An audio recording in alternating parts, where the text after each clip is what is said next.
नागपुर के यशोधरा नगर पुलिस थाना अंतर्गत नौकरी दिलाने का झांसा देकर 6,59,000 रुपए की ठगी करने का मामला सामने आया है।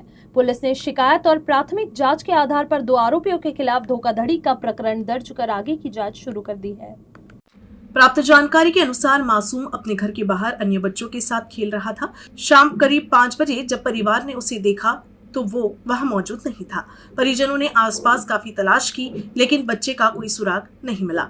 बच्चे के पिता मोहम्मद इमरान अंसारी ने यशोधरा नगर थाने में शिकायत दर्ज कराई। मोहम्मद इमरान अंसारी की पत्नी बच्चे के साथ अपने मायके संघर्ष नगर सूरा मस्जिद के पास प्लॉट नंबर 604 क्षेत्र में आई हुई थी। परिजनों का कहना है कि बच्चा बिना किसी को बताए घर से बाहर चला गया और फिर वापस नहीं लौटा। आशंका जताई जा रही है कि किसी अज्ञात व्यक्ति ने उसकी मासूमियत का फायदा उठाकर उसे बहला फुसलाकर ले गया हो सकता है। घटना की सूचना मिलते ही पुलिस मौके पर पहुंची। चाइल्ड प्रोटेक्शन टीम और डॉग स्क्वाड को जांच में लगाया गया। इलाके में सीसीटीवी फुटेज खंगाली जा रही है। रेलवे स्टेशन और बस स्टैंड पर भी निगरानी बढ़ा दी गई है।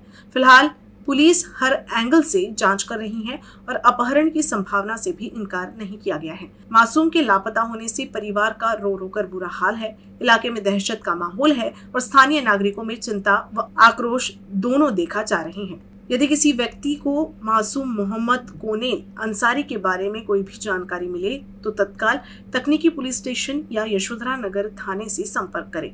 मामले की जांच जारी है और हर गुजरते पल के साथ परिवार की चिंता बढ़ती जा रही है। नागपुर पुलिस ने नागरिकों से सहयोग की अपील की है।